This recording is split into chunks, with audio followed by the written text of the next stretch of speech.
Hey Oklahomies, welcome back. I'm Julia, and today what we're working on is discussing how I came up with the plan for the plumbing and venting for our master bathroom and how things have changed from our original plan for the master bathroom. We ran into a problem. Let's get to it.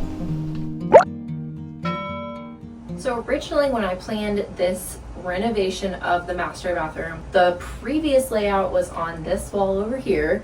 We had our 24-inch vanity here, the toilet, and then we had the shower tub combo. There was the bump out right here where the gas line, the plumbing, and the AC lines were, which in previous video we moved all the way over here. We gained back 6 inches here and then another 2 inches where that cast iron pipe was that bumped out another 2 inches on the wall. So we gained all those inches over here.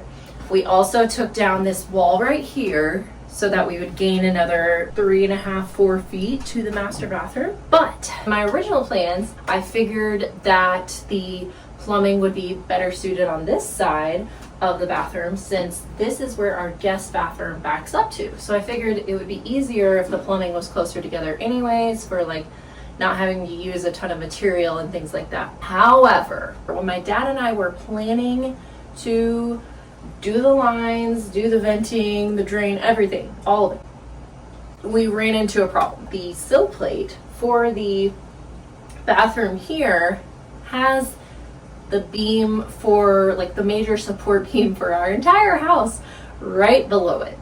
So what that means is when we would try to drill through the sill plate to connect to the waste pipes below, we would not be able to do that because there is literally a beam this thick of multiple pieces of wood that is the support for our whole house. So you should not drill into those things at all. We tried to troubleshoot it and be like, okay, can we like work to where we have it in the wall cavity here and work around to like bring the pipe out just a little bit, but that just ended up being way too confusing.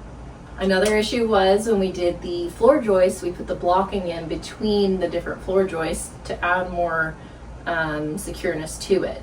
So the beam and the blocking both were interfering with where we needed to put the plumbing. The other issue we eventually would run into is that this is the only doorway that our 72-inch vanity would fit through. Because of how long the vanity is, unless you want to like chop it in half and then bring it through separately into the doors, which I was like, no way is that going to happen, then it wouldn't fit except for this door. We already sealed off the other entrance, which would have been another option. Yeah, there's no way we would be able to make it through the hallway angle to where the new doorway will be in here. Getting the vanity through here, also with the plumbing and electric, since we would need plumbing here for this sink and here for this sink, we also would have to wait on that until we would finish the flooring to get the vanity in so that we could then close this off and finish the plumbing and electric. So there would have been multiple steps that were just kind of out of order, making it more difficult for us to use this side of the bathroom. So finally I was like, there's no aesthetic difference between having the plumbing and the fixtures on this side versus that side. Literally no difference. So I was like, screw it, we're gonna move it to the side it originally was on, which makes sense why they had it over there because of that beam below the sill plate here. And then that simplified most of the steps of the renovation without having to wait to get the vanity in here. Then we could also leave this open until we are able to bring the vanity in and then seal it off afterwards because there's not going to be any electric or plumbing in here. This is just going to be a wall. I'm thankful that we did have to go through this process to figure that out. How I planned my waste and venting. I did quite a lot of research watching YouTube videos, Googling online, and looking at the plumbing codes for my area. Those were things that were of the most help for planning this renovation. I also ended up using ChatGPT to help me figure out and calculate how many drainage fixture units I would need for the bathroom. Oklahoma, for the majority, uses the International Plumbing Code, which from what I've looked at is a lot more flexible than the UPC. From what I found, the IPC was more liberal in their requirements, and thank goodness I found a YouTube video that went through the different requirements more in depth. Then I was able to put together what elements I needed for my bathroom. So there were a few things that were confusing for me. It sounded like, from what I looked at, that usually for a run of plumbing fixtures, They like the toilet to be at the end, so you can just easily slope everything down to that. That is going to be your point of biggest like pipe at the end. I mean, it makes sense. The toilet is going to have the most waste coming down to it. However, that wasn't how our bathroom was laid out, and I didn't want to change the layout we currently had. What I realized in general is that plumbing can be flexible, and there are a million ways to skin a horse, or whatever that phrase is. Skin a cat? I don't. So for us, we have our shower at the end, and then the toilet here, and then our 72-inch vanity here. The biggest principles I've found to adhere to, that the plumbing sizing depends on the drainage fixture units in your bathroom. As I said, I asked ChatGPT to help me calculate the drainage fixture units, as well as checking the building codes for what mine for my area would be. That number requires a specific size venting for how many drainage fixture units you have. The venting is what will carry out the sewer gases out of the roof, out of your home, to keep you safe and not inhaling toxic fumes. If it's too small of an amount, that could back up. Luckily, I only needed 1.5 inch piping for my venting to properly ventilate our home. Since in our previous video we had already removed the cast iron pipe from this wall behind me, we had left the cast iron section in the roof because we did not want to worry about downsizing it. We had put a cap on it so rain doesn't come in too much and like get the attic wet or whatever. But we kept that up there with a strap so that it would not fall through the ceiling, because that is a heavy section, as you've seen in my previous video. So we plan on reconnecting our venting to that cast iron pipe area, reusing that section instead of attaching it to the other bathroom venting system that already exists. That is because for this bathroom, we needed a certain amount per drainage fixture unit. So that would have overloaded the system if we used the guest bathroom and kitchen venting over there. Here, it would have been plenty. Then we'll have extra amounts of venting, which extra is better in almost any case. Also, for the waste, you need to make sure that the slope, this is where it's more important to keep the slope at a specific drop towards the correct direction. You always want to make sure that you're getting the appropriate drop in slope towards where your waste stack is.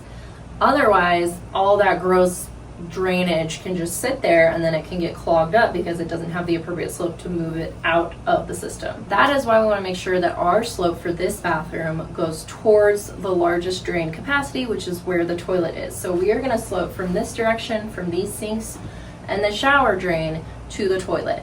From the toilet, then we have a connection to get us to the main drain stack going towards where the stack is in our basement. To implement this, while we were putting things together, we used strapping to hold up the plumbing pipe pieces, since it was 3-inch pipes that we were needing to support, and we needed to make sure that the slope was appropriate. So we needed to go ahead and strap that up, and then that helped us to gauge with a level how much slope we had that would be appropriate for the distance away from that drainage stack. This was also something where we had to bring out our geometry skills, and I don't know about you, but I'm very rusty on them. Thank goodness for my dad to help with the practical application of putting together the different angles and things that we needed, because this was a lot like putting together a puzzle, which I found very intriguing, but also it was slightly overwhelming since I'd never done this before. If I had tried doing this myself, as we know with basically the whole project, it would have taken me so much longer.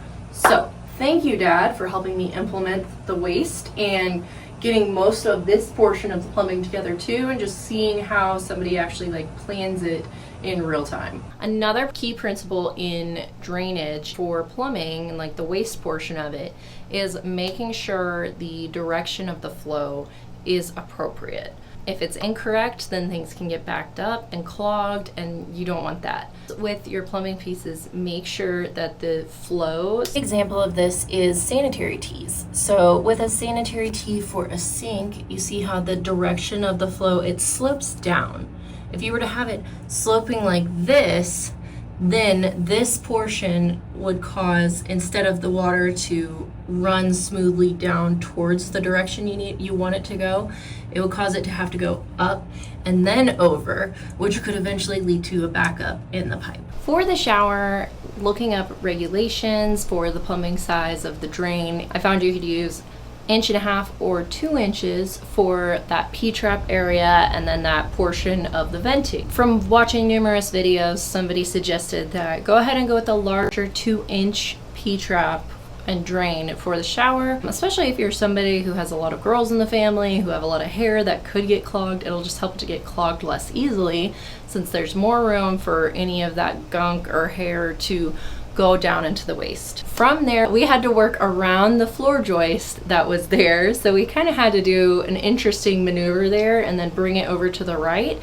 and then down. So we needed to make sure there was a P-trap to protect from sewer gases getting up from the waist through the shower vent, and then elbows down to where the main 3-inch waist stack is.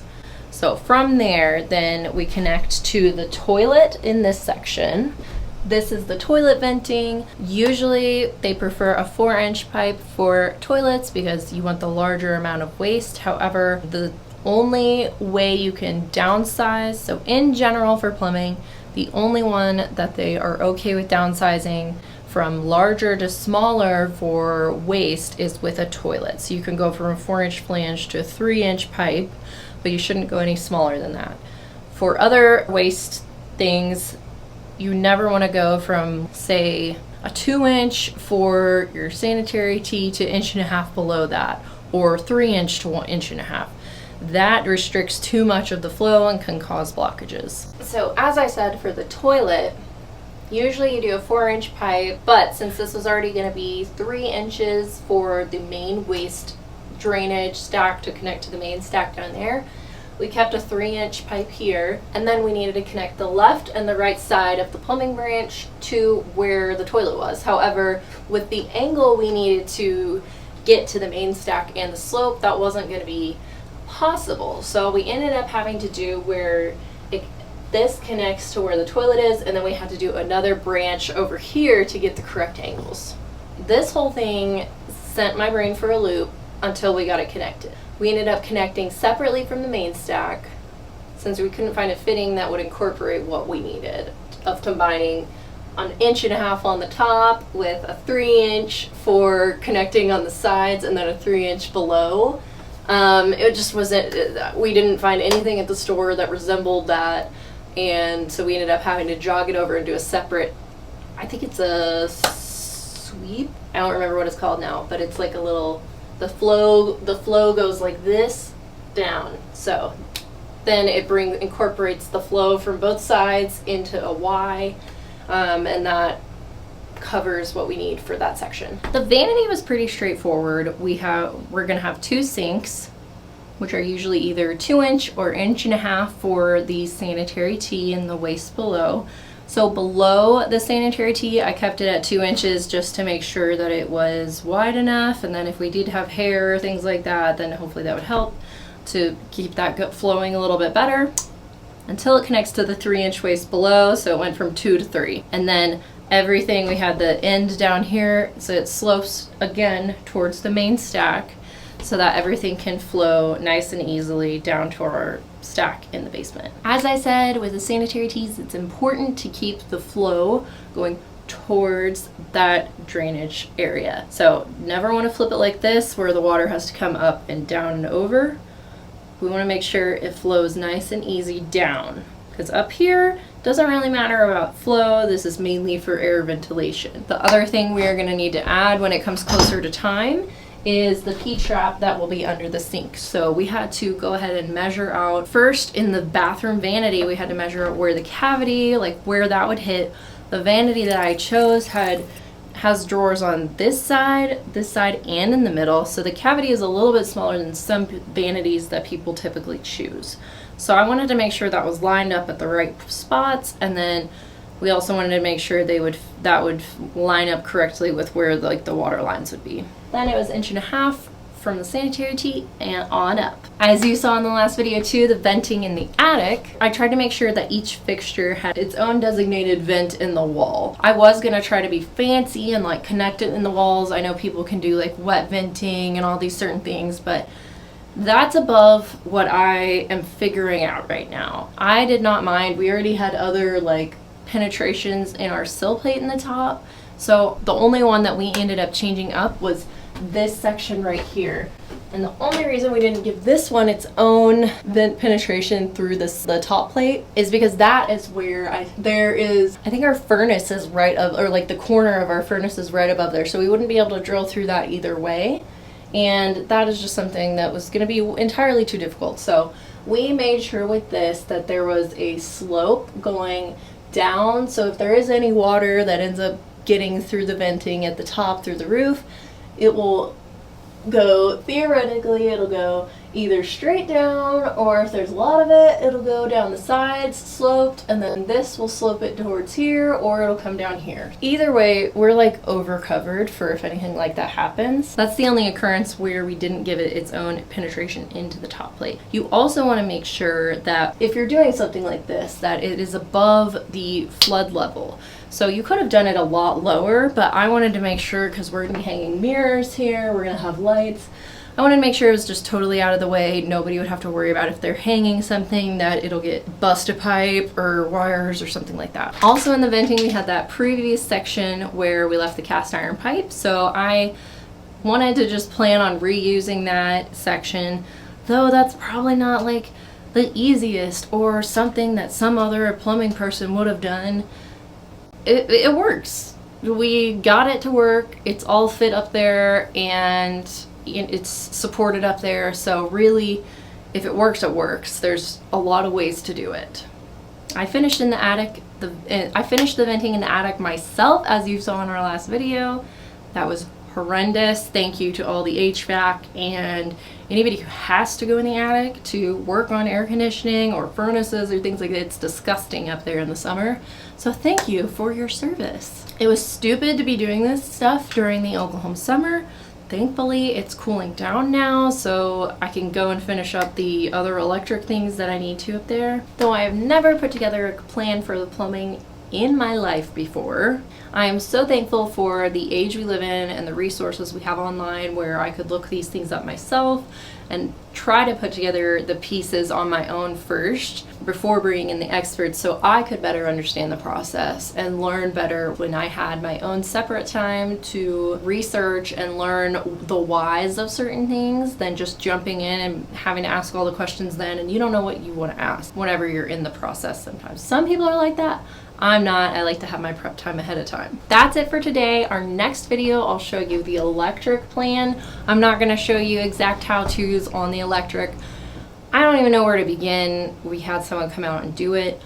So I'm going to show you where we're going to have certain fixtures and small things that I learned from it. But otherwise, that's going to be more of an overview of our plan for the electric and for our renovation, like things you need to consider when you're planning what fixtures, what electric fixtures you want for a bathroom, so that the plan can come together nicely in the end. So thanks for watching, Oklahomies. Thank you for my new subscribers, and I hope you guys enjoy this renovation, and I hope you enjoy us trying not to be renovation procrastinators.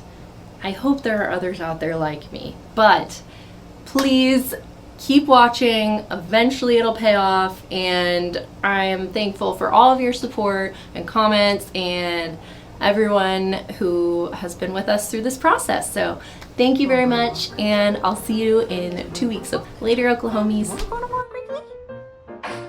You wanna go to walk? You wanna go to walk? Here's the flower harness. Ooh.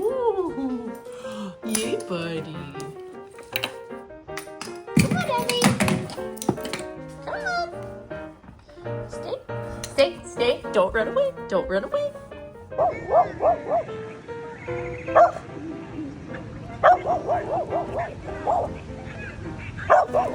What is it?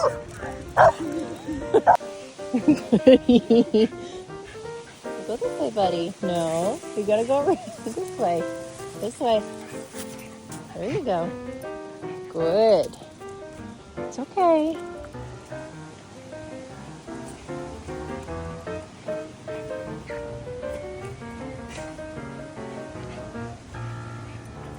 It's okay.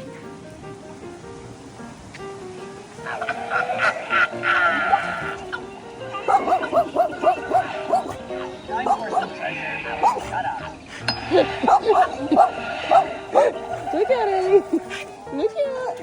He's like, what is this? Why is he yelling at me? I know. It's okay. Come on. Good girl.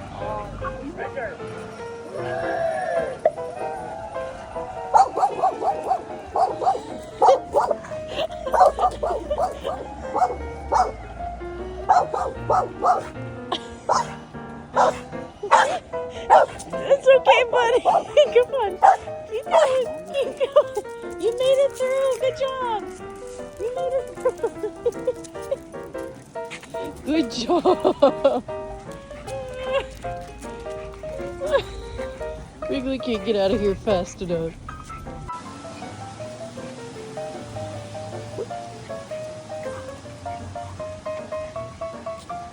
It's okay.